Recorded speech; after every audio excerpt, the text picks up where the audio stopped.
Hey there, welcome to another edition of Livewire. I'm your host, Luke Burbank. This week on the show, we are talking about surprising and unexpected conversations with Dylan Marron. He's the guy behind the podcast Conversations with People Who Hate Me. And here's what he does, basically. He goes and finds mean comments that were written about him or other people online, and then he calls the people up who wrote the mean stuff to figure out what exactly is going on with them. We're also going to talk to musician Brittany Davis, who will explain how, as a blind person, music became their first language, and also why they just started getting into the music of Pearl Jam. Plus, we've got your listener responses to this week's question: what's the most unexpected conversation you've ever had? It's going to be a great show. Here's the thing, though. The stations, they expect us to take a break for the news right here. So we're going to do that. Then we'll be back with this week's Livewire. Stick around.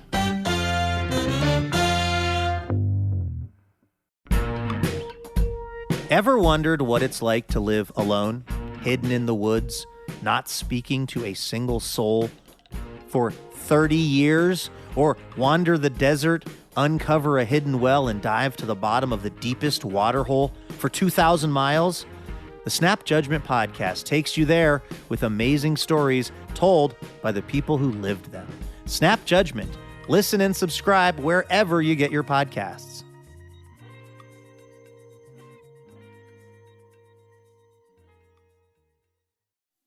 Hey, Elena. Hey, Luke. How's it going? It's going very well. You are in Tennessee as we record this? I am. I'm on a mountaintop in Tennessee, just like Davy Crockett when he was a baby. Wow, that suits you with all that southern charm that you're always kind of exuding. Are you ready for a little station location identification examination? Did Davy Crockett kill a bar when he was only 3? And you use the proper pronunciation of bar. All right, here is how station location identification examination works. I'm going to talk about a place in America where Livewire is on the radio. Elena's got to guess where I'm talking about. Okay, this place is home to the world's largest bear subspecies. It can exceed 1,500 pounds. They're only found in this place and on surrounding islands. And the way that they got there was brown bears migrated to this area about 12,000 years ago, and then sea level rose at the end of the Ice Age, and then these bears became an isolated population. Kodiak bears. Kodiak, Alaska, where we're on KODK radio in Kodiak, Alaska. Good thinking, Elena. I know my bars. You sure do. All right, should we get to the show? Let's do it. All right, take it away. From PRX, it's...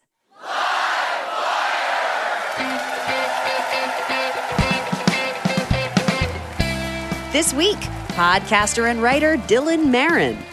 Debate is the only word we have for conversation across difference. So we think that the only way we can actually communicate with someone that we disagree with is to fight them. And music from Brittany Davis. Because there is sound, there is life for me and from me. And all of it has its own purpose, and it all has different dimensions. I'm your announcer, Elena Passarello, and now, the host of Livewire, Luke Burbank. Thank you so much, Elena. Thanks to everybody tuning in this week from all over the country, including Kodiak, Alaska. Of course, we asked those listeners, our listeners, a question. We asked, what's the most unexpected conversation you've ever had? And we're going to read those responses coming up a little bit later on in the show. First, though, it's time for the best news we heard all week. This, of course, is our little reminder at the top of the show. There is still, just have to trust us on this, some good news happening out there in the world. We find it for you. Elena, what's the best news you heard all week?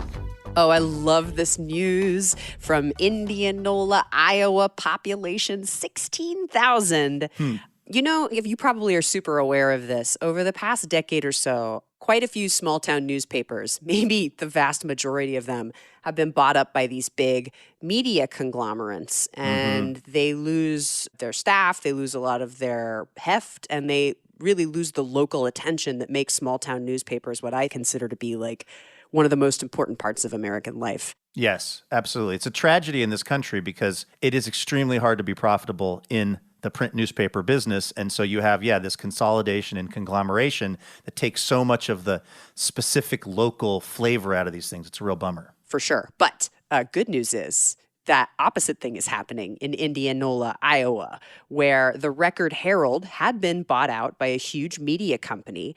And a married couple that had both worked there, they had a shared 50 years of experience at the Record Herald, Amy Duncan and Mark DeVitt. They first started kind of like a local news website to kind of compensate for the fact that their newspaper had closed. They had to like go from house to house and help people understand how to get the news on their iPads. But Gannett, the media juggernaut that owns a lot of these papers now, has recently made offers to certain small town outfits where the small towns can buy the papers back. And since Amy Duncan and Mark DeVitt had already spent all this time, A, at the original paper, and B, doing this great digital work, they bought the paper and they're going to give it a shot.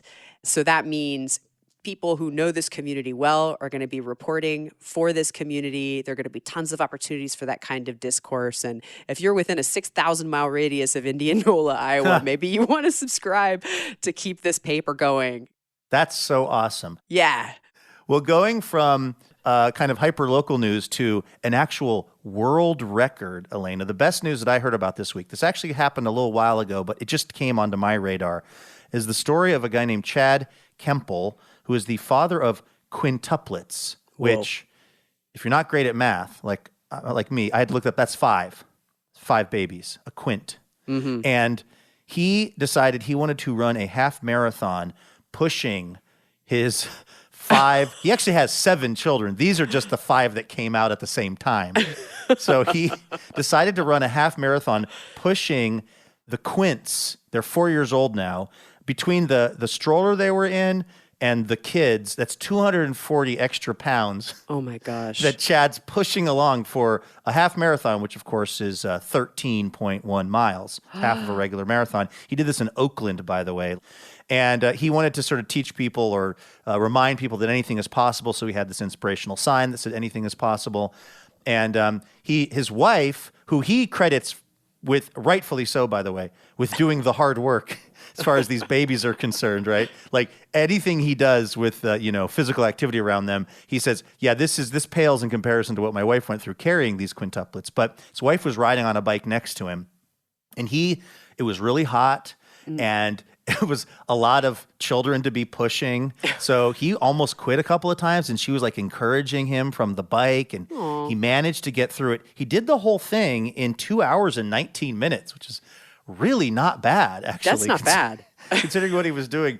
There's a couple of things about this. One, anytime I'm out for a jog, in fact, this just happened, I'm not kidding you, this morning, I was out for a little run in my neighborhood in Portland, and I was feeling a little tired as I was on my way back, and I saw a dad pushing twins in a stroller, and I thought, okay, if he can do that, I can, without any encumbrance, I can finish this little jog. So I'm inspired by people who are out there pushing their kids around in strollers. The other thing is, the report is that his kid's main response to him pushing them in the half marathon was to yell at him to go faster. And there's a photo of him with this stroller is wild. It's like so long and kind of, it almost looks like a bobsled or something, you get in. Or like a row of grocery carts being returned to the corral. That's a good description. This guy is just working so hard to make this happen and set this record. But the kids in the photo look deeply bored. Like, which I feel like is parenthood in a nutshell. Like, that is what being a parent is. Doing something exceptionally hard and your kids completely not realizing how hard it was. Breaking a global record. I was just thinking about how I just got out of an airport and I know that my suitcase weighed 26 pounds and I had to drag it for, I don't know, about a quarter of a mile.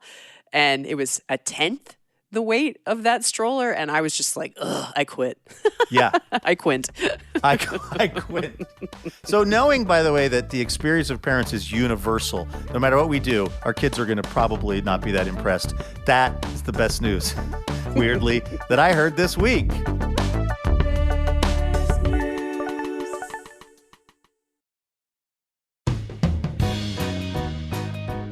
All right, let's get our first guest on over. He is the host and creator of the critically acclaimed podcast, Conversations with People Who Hate Me. It's sort of a social experiment that started with him calling up people who'd left mean comments online about him, and he wanted to find out kind of like what their deal was and try to make a human connection with them if he could. That podcast has now turned into a book by the same name. Dylan Marron is also the voice of Carlos on the hit podcast Welcome to Night Vale, and he created this really interesting project, Every Single Word, which is a video series that he edited down popular films so that the final product features only the words spoken by people of color in the film. And it is quite revealing, I'll tell you that. Dylan joined us on stage at Revolution Hall in Portland back in June. Take a listen to this.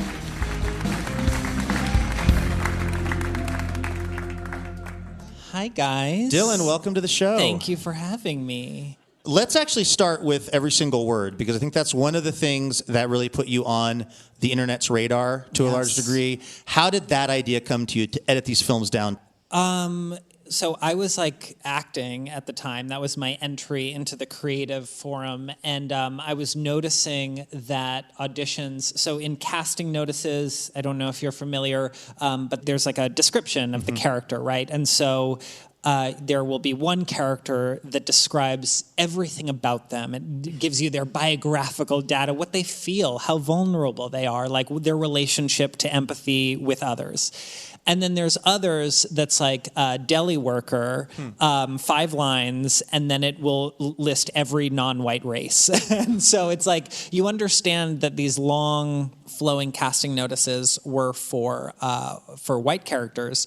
And so I wanted to kind of identify the whiteness of Hollywood films, but in a way that would ideally bring more people to the table. And so I disguised it as a supercut series, right? It's like this shareable, bite-sized form of internet detritus that we're all familiar with.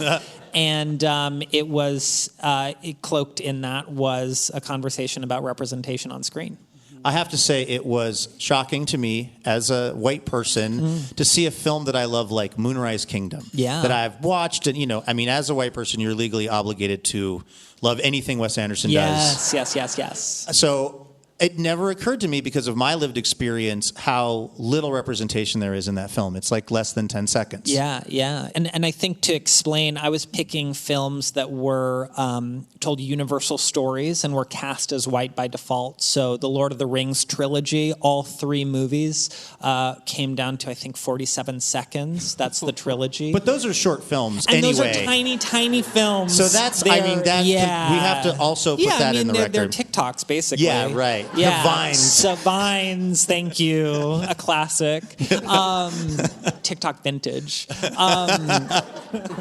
Well, I was saying it was surprising to me to realize how many of these films that I've just watched, and again, because of kind of my perspective, it didn't occur to me that there was such little representation of people of color until I was watching your series. Yeah, I think the complicated thing as a person of color is you also take this for granted too, right? I think like the problem wasn't that I didn't like these movies. The problem was that I loved all these movies that I was editing down. And so I think what the project asks, I sound like an artist statement, like Printed. What this project interrogates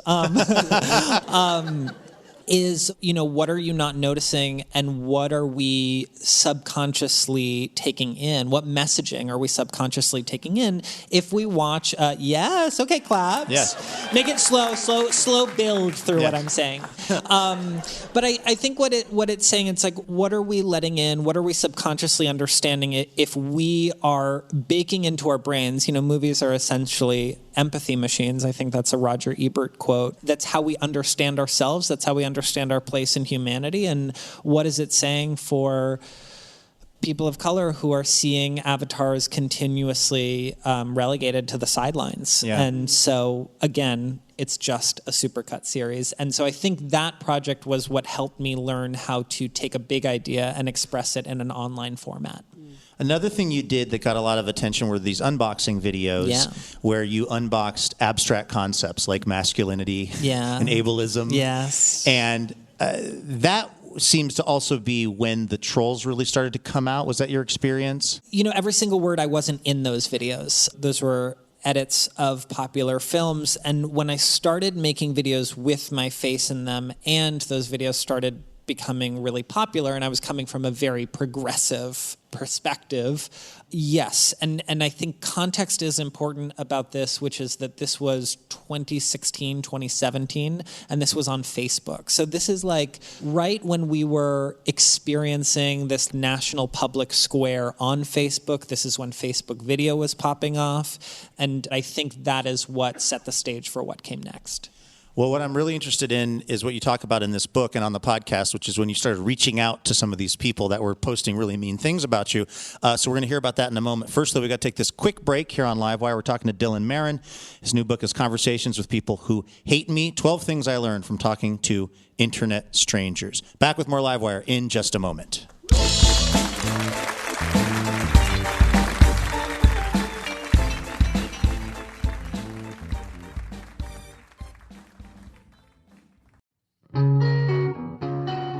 Livewire is brought to you in part by Alaska Airlines. Alaska Airlines offers the most nonstops from the West Coast, including destinations like Hawaii, Costa Rica, and Belize. And as a member of the One World Alliance, Alaska Airlines can connect you to more than 1,000 destinations worldwide with their global partners. Learn more at alaskaair.com.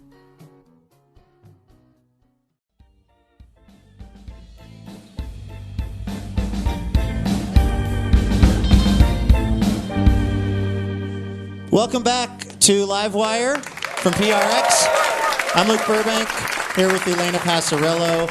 We're talking to Dylan Marron.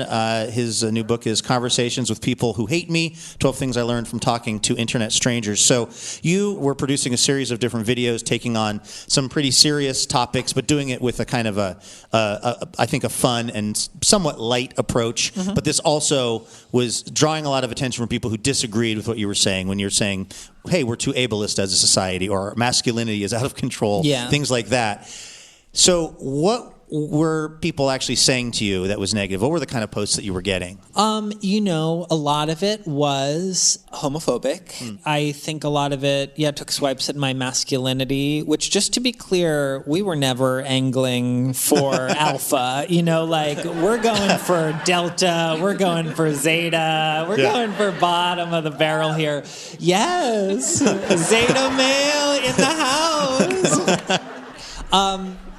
I think it was like those typical jabs, I think the common terms of cuck, a man who has been cheated on by his wife, which, to quote Twitter, you have to laugh, to call me a cuck is like I would love for whatever woman I was married to cheat on me. Right. I encourage it. I hope she cheats on me, that she needs a strong sense of self.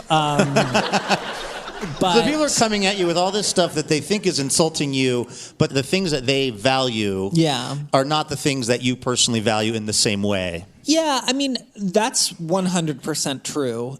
I also think it's like I had to develop the sense of humor about it because that was the only coping mechanism I had. And so I would do the traditional things that we all do, like make fun of their typos, and that makes you feel amazing because you are the better person and they misspelled there. And that's it, we're getting Trump out of office, you corrected a typo, and I'm obviously saying that like joking now, but like you kind of felt that, you're like, got him, that's a dunk. And then I think that didn't feel like it was doing anything. And I also kind of realized that I was just essentially fighting fire with fire. So I wanted to find an alternative. So one of the people that you reached out to, they write about in the book, was someone named Josh. Yeah. And Josh had posted something about how being gay was a sin, and all of your opinions were basically wrong. Yeah. How do you go about establishing contact with somebody who has gone on the internet just for the purposes of saying mean things about you? Well, Josh was the very first person I ever spoke to on the phone, and I would say he fully cracked open this project for me. I was receiving hundreds of messages like this, and I received Josh's DM, and I had developed this like unexpected coping mechanism for myself where, because this was Facebook, this is where Facebook comes into play.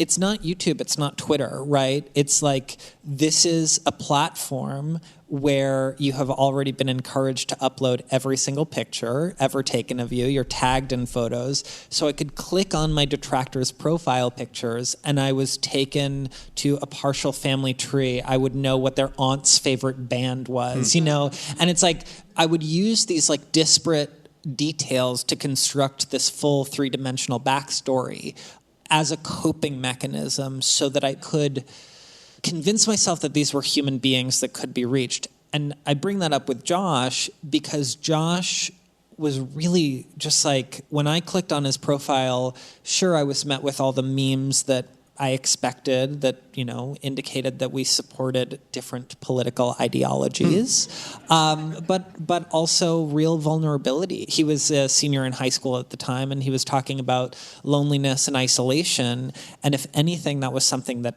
I related to. You know, like if I had Facebook in that time, and I was the last year to not have Facebook in high school, and thank God for that. I'm so serious because like, I think we should like normalize drafts of ourselves and understand what is and isn't okay. And to have a permanent record of that is like challenging for all humans, I think, but especially for young people. And so he was sharing things that I'm like, oh, I would have written that I was lonely on a Friday night. You know, one thing led to another. And I don't know if you want to go into full detail. It's a much longer story that is available in the book. There you go. But one thing led to another, and we jumped on the phone. And that phone call was unlike anything I'd ever experienced. I was so used to like sharpening my dagger for my videos, you know, like taking aim at the other side through a lens. And it's like, honey, you're just talking to your people, you know? And talking to him felt like I was actually building a bridge and doing something that I hadn't done before. Yeah. Yeah. Thank you. We're talking to Dylan Marron about his new book, Conversations with People Who Hate Me. I've heard audio from this conversation with Josh, and it's really powerful because you hear somebody who's dealing with what they're dealing with. Yeah. And as is probably often the case, it's hard for someone to continue to be cruel when they're talking on the phone with the person who's the object of their cruelty. Completely. Like that other stuff, my guess is falls away pretty quickly. But is that common with the people that you've now dealt with and communicated with who have been very critical of you, is that this is them kind of projecting their pain on someone else? Yes and no. Like, I think we love clinging to this idea that hurt people, which I think is true a lot of the time, not all the time. You know, like, I think the ease with which we can communicate online and take jabs at people actually disproves this, like, 100% hurt people notion, because, like, sometimes they're not hurt, you know, and like, I don't use the word trolls anymore because I don't think it's an accurate word. And I also think that we must collectively move on from this very false understanding that it is, and this is in quotes, but like lonely guys who live in their mother's basement. Because one, if they're lonely, that's just relatable. If they live in their mom's basement, I lived with my mom after college, deal with it. You know, things are expensive. But that's our like way to soothe ourselves into saying it's like, oh, it's those people over there who do this, when these platforms actually encourage that. To get back to your lovely and brilliant question, I took us on a tangent. I think sometimes it's projected pain, but I will say always people felt so profoundly different on the phone than they did in a text medium, because you don't actually see that the person you're talking to is human. And the one thing that I was discovering over and over again, and this is when I was talking one-on-one to people and when I moved into the moderated format, when I started hosting calls between people, is that like so many times the honest answer is like, I just never thought you were going to read it. Mm-hmm. Yeah. And on the one hand, there's justifiable criticism there. That's like, well, that's a human. Of course they're going to read it. And on the other hand, these platforms are so good at making us feel anonymous and invisible and like we don't matter and like we're just particles floating in space. Mm-hmm. So who can kind of blame them for thinking that this like missive is never going to reach its supposed target. You know? I'm wondering, as somebody who's spent a lot of time looking at this world and being now a part of this world, because another thing you do with the podcast is you, like you said, you'll now get two people who've had some kind of a disagreement going, and you'll kind of moderate a conversation there. I mean, do you have any reason to be optimistic about like the way that we treat each other online? Is there any hope for this, or is this just sort of going to continue to become even more and more toxic as a place? Yes and no is the most honest answer I can give. The experience I have on the phone calls that I've been lucky enough to be part of has shown me that people are hungry for connection with each other. People are eager to get to know people, to show themselves to other people, to build these bridges that we are chastised for even bringing up that word because it's too chuggy. You know what I mean? And at core, people are hungry for that. People are excited for it. But that's when you get them onto the phone. I cannot even begin to tell you how hard this podcast is to produce because so many people are so hesitant to do this. Understandably so, right? There are some people who don't have the energy to build these bridges of radical empathy with their detractors. I fully understand that. But I also feel hopeless when I spend more than 5 minutes on Twitter because sure, we have to say that, yes, necessary information can travel very fast and very far, and that's absolutely true. And it's absolutely good as a bullhorn for a video of, say, something like police brutality, right? It's like we have to get this message across, and no one's going to believe it if they don't see it. But all of the other conversation that happens is so gamified that it's more that we are all, and I very much include myself in this, we are all playing this game for points where you get more dopamine hits by dunking on someone than actually having a conversation. When you brought up games, it made me think of this thing in your book, too, that I never categorized it this way, but so many things that we think of as conversations are debates. Yeah. And debates can't be conversations because debates are sports. Oh, completely. How did you come up with that concept? I think it's from not understanding sports and always being terrified of sports and being, let's be real, bad at them. But I think that came up for me when I started this project, and even still now, if people know the concept of the show, they'll praise me for hosting a debate show. Right. Even though I've been vocal that it's not a debate show. And at first, I was kind of annoyed by that. It's this is conversation, But then I realized debate is the only word we have for conversation across difference. So we think that the only way we can actually communicate with someone that we disagree with is to fight them, is to battle them. And I think debates work when there's a shared pool of facts. And debate as a concept falls apart when we can't agree on the facts we're there to debate on. So it comes up with the climate. Yeah. It comes up with the climate change discussion, or let's be real, debate, which is if, let's say your position is climate change mostly comes from oil companies and not, unrecycled plastic bottles. And then the other person's position is climate change doesn't exist. There's no debate there.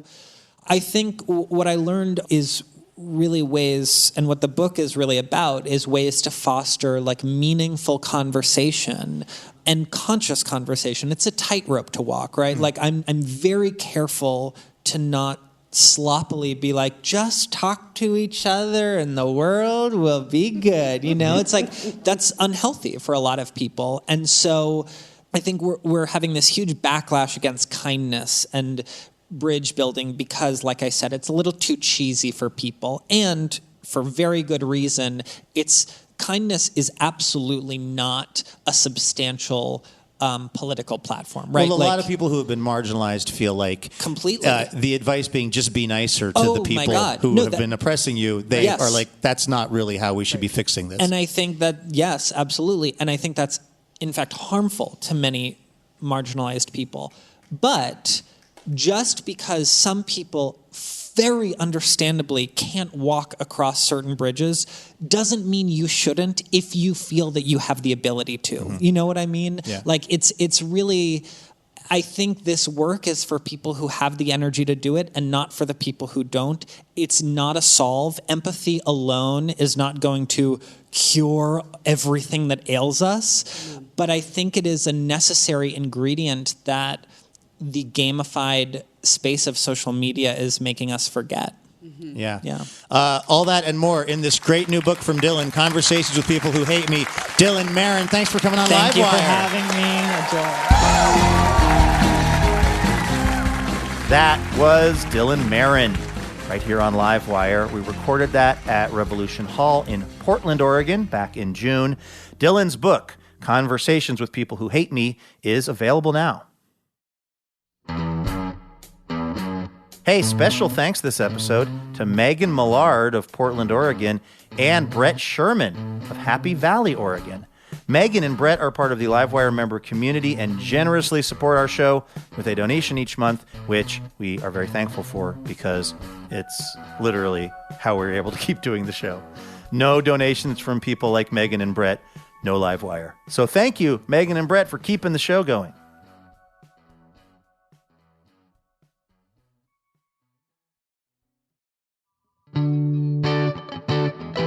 This is Livewire. Of course, each week we like to ask the Livewire listeners a question. We were inspired by Dylan Marron's podcast about kind of unexpected, possibly tense conversations. And so we asked the listeners, what's the most unexpected conversation you've ever had?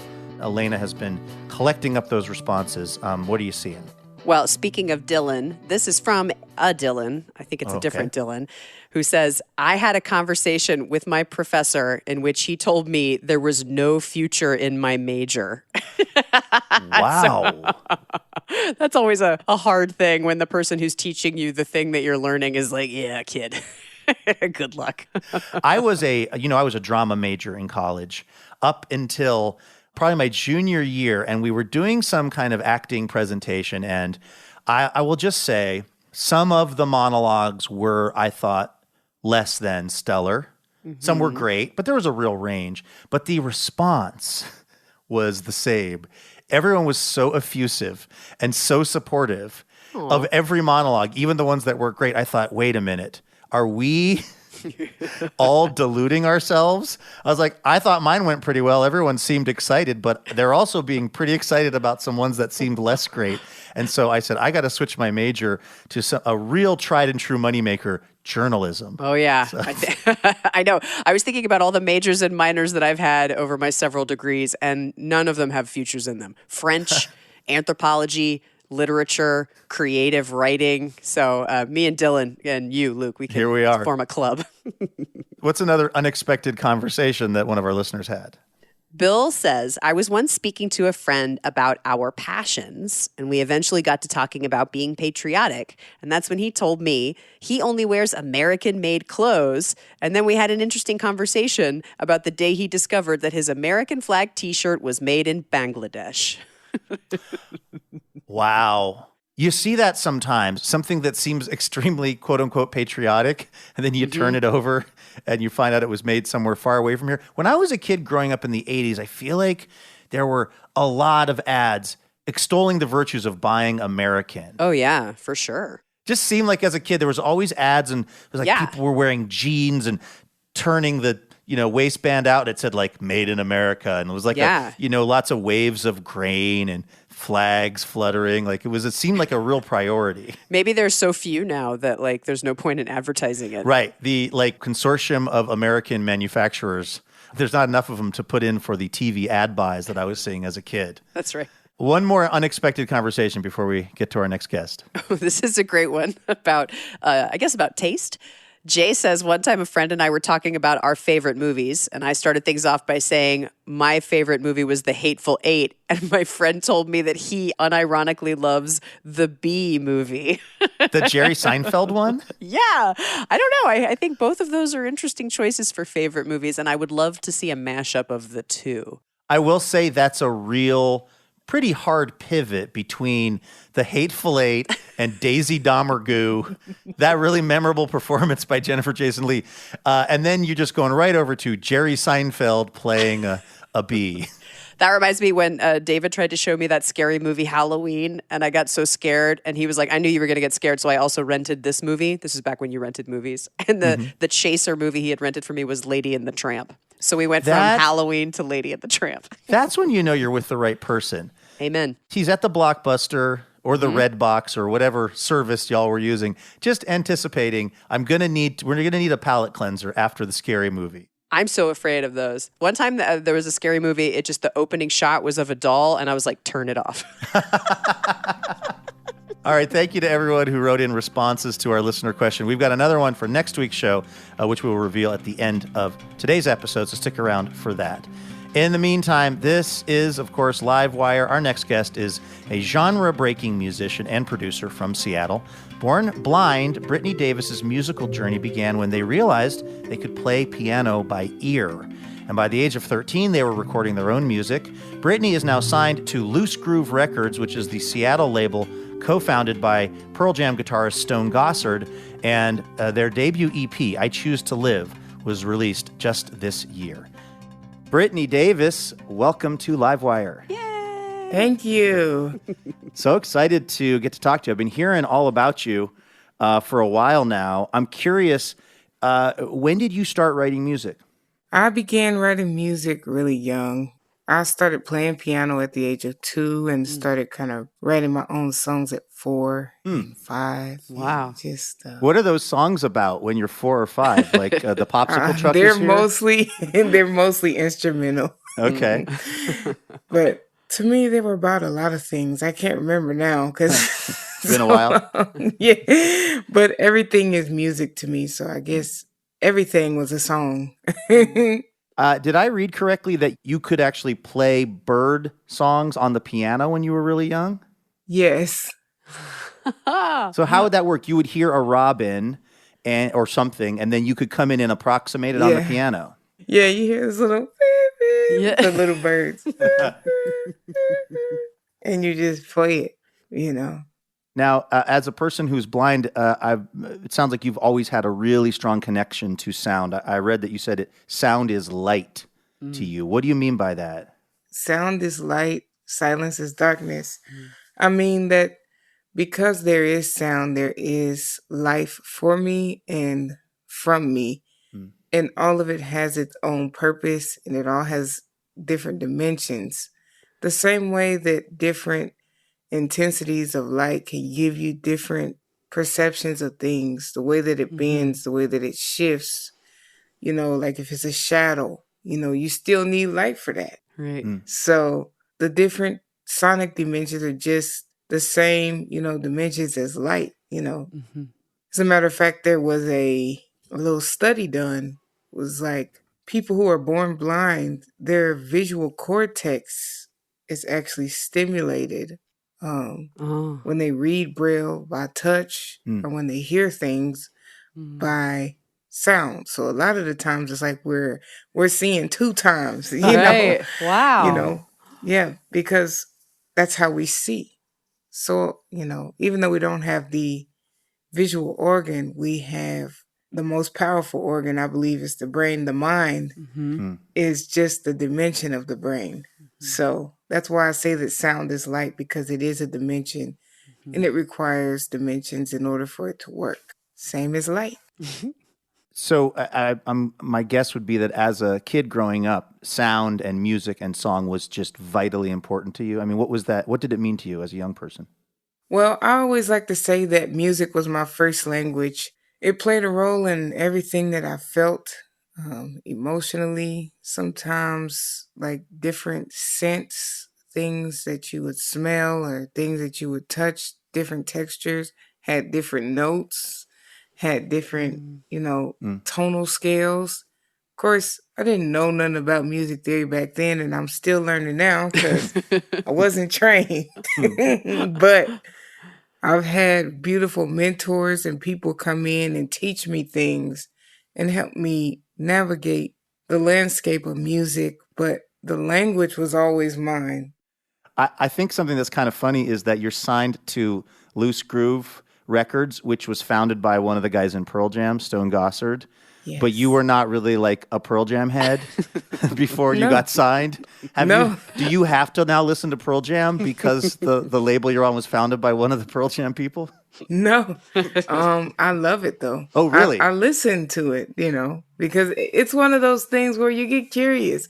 And every side of music is kind of a side of me. So it's like, yeah, we need the goofies, we need the sillies, we need the dark and punchy and grungy, we need the too fast to stop. Haven't stopped since 3 a.m, still going type of music. We need it all.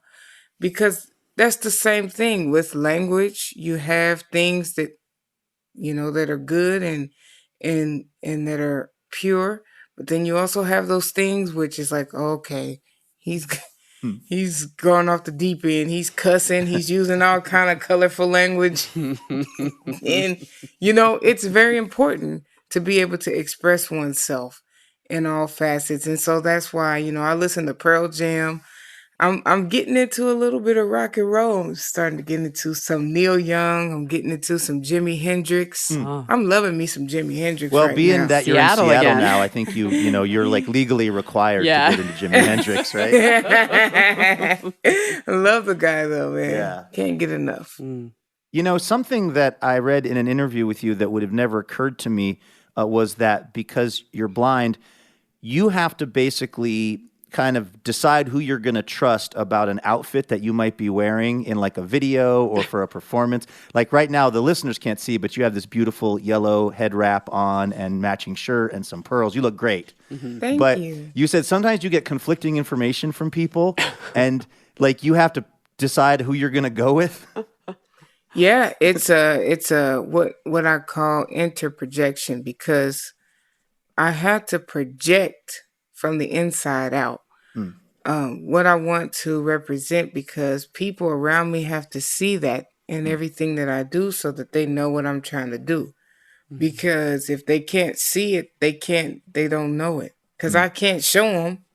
I can't go, I want to look like name archetype. I can only say that I like the materials that feel like this, or the fit, as Yeah. far as how tight or how loose something is, how breathable it is. That's what I'm trying to say. The breadth of a outfit. How much room do I want in the outfit? Do I want a skin tight? I can't say I want a skin tight like so and so, because they would understand that, of course, but I don't know that because I've never seen so and so. Uh-huh. You know what I mean? So it's like you have to trust in yourself to be vulnerable and say, I really like patent leather, or I really like soft cotton materials that remind me of home, that remind me of Africa, that remind me of Earth, You're listening to Livewire from PRX. I'm Luke Burbank here with Elena Passarello. We are talking to musician Brittany Davis, but we've got to take a quick break. Stay with us, though. We will be back with much more, including a song from Brittany, so don't go anywhere. Welcome back to Livewire from PRX. I'm Luke Burbank here with Elena Passarello and musician Brittany Davis. Can we hear a little bit about the song that you're going to perform today? What's it called, and what's the story of how it came about? The song that I'm going to be performing for you today is called Loud, Loud World, because the world in which I exist can really get overwhelming. It can get loud. It can get disturbing. It can become overstimulating because I listen to it so much. We say this thing all the time. We say, would you just listen? But what people don't understand a lot of the time is that I listen more than I want to. And sometimes it has a profound effect on the way that I process things. Everything has to be right. It has to taste right, smell right, feel right, sound right. It got to have all of these different facets to it. There's a depth of understanding that comes through my listening. And I wanted to write a song that inspired people to really look at some of the characteristics they assign to visually impaired folks and our ability to hear. Like, we can hear just like anybody else, but we still suffer and we're still impacted emotionally by the things that we hear sometimes. The same way as anyone else would be. But it also comes to a place where we have to accept the fact that we're different and we're only human. And that's one of the biggest messages in this song, is that though I'm blind, I'm not a superhero. I'm just me. Well, let's hear that song. This is Brittany Davis here on Livewire.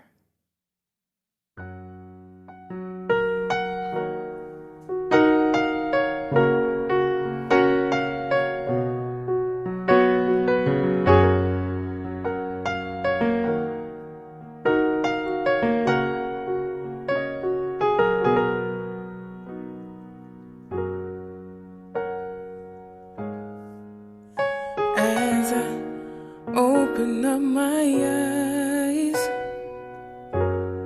I realize that I'm not the girl I used to be.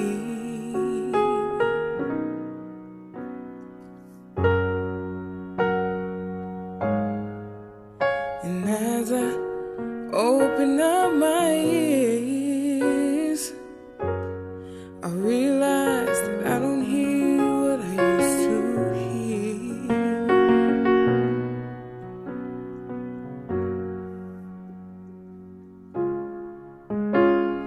Sometimes it all seems so loud.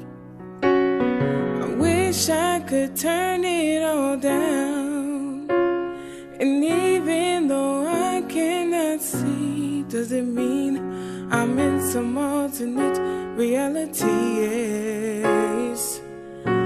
You've got to understand that I am human, just like everyone else. And even though I'm blind, don't mean I got a super mind. I'm just me, I'm myself. I am only human. And I am only good in this loud, loud world. Ooh. Oh, ribbons sit on the table from when I used to run track. I wish I could go back to those days of innocence. But now that I'm older, it seems like the world is on my shoulders. You saw those words coming. Well, maybe you should come in to my heart and listen. 'Cause I am only human. I am only human. See, I try my best like everyone else, and I'm no superhero. I'm just myself, and I am only God in this loud, loud world.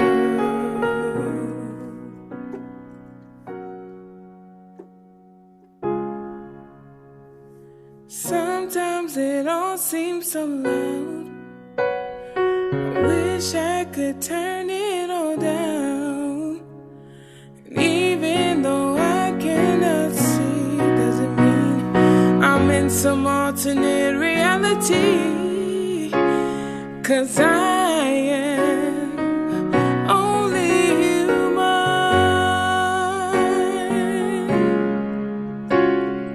I am only human.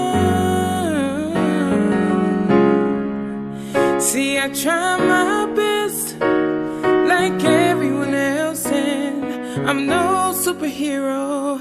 I'm just myself, And I am only a girl in this loud, loud world.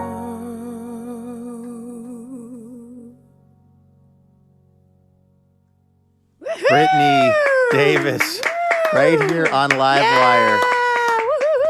Thank you again, Brittany, for taking the time today. We really appreciate you. Thank you, Livewire. This has been great.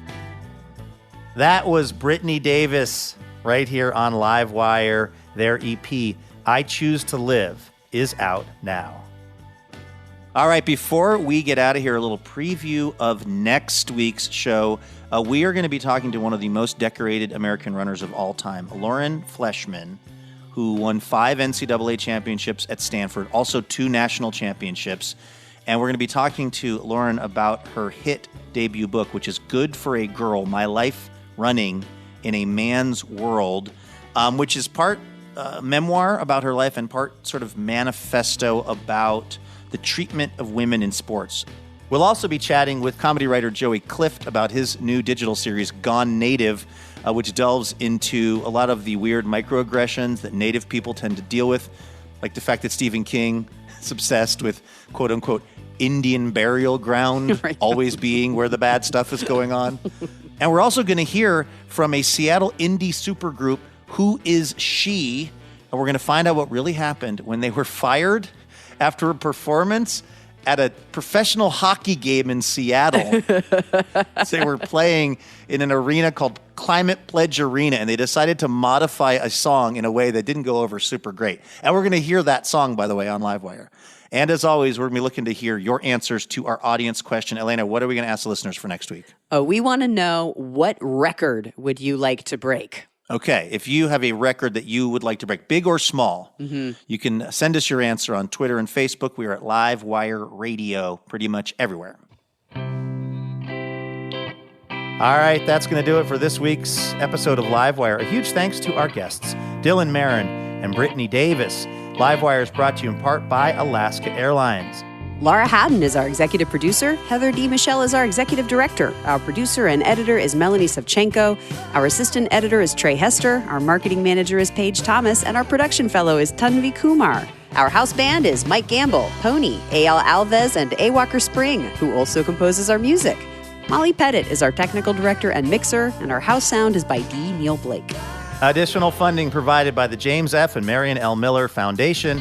Livewire was created by Robin Tenenbaum and Kate Sokoloff. This week, we'd like to thank members Megan Millard of Portland, Oregon, and Brett Sherman of Happy Valley, Oregon.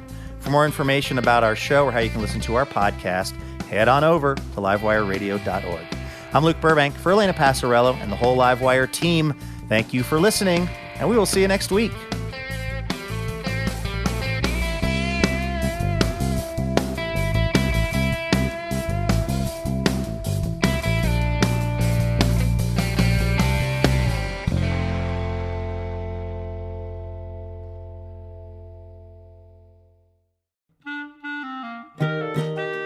Wouldn't it be amazing to have a piping hot episode of Livewire delivered right to your heart and ears each week? Well, guess what? That can happen when you subscribe to the Livewire podcast feed, and you'll get the joy of surprising conversation every week. So go ahead and do it. It's super easy. You click on the button at the top of your podcast app, and bam, you are Livewire subscribed. And if you're still, feeling the love, if you're enjoying the show, hey, maybe you could hook us up and leave us a quick review. That'll help more people find out about Livewire.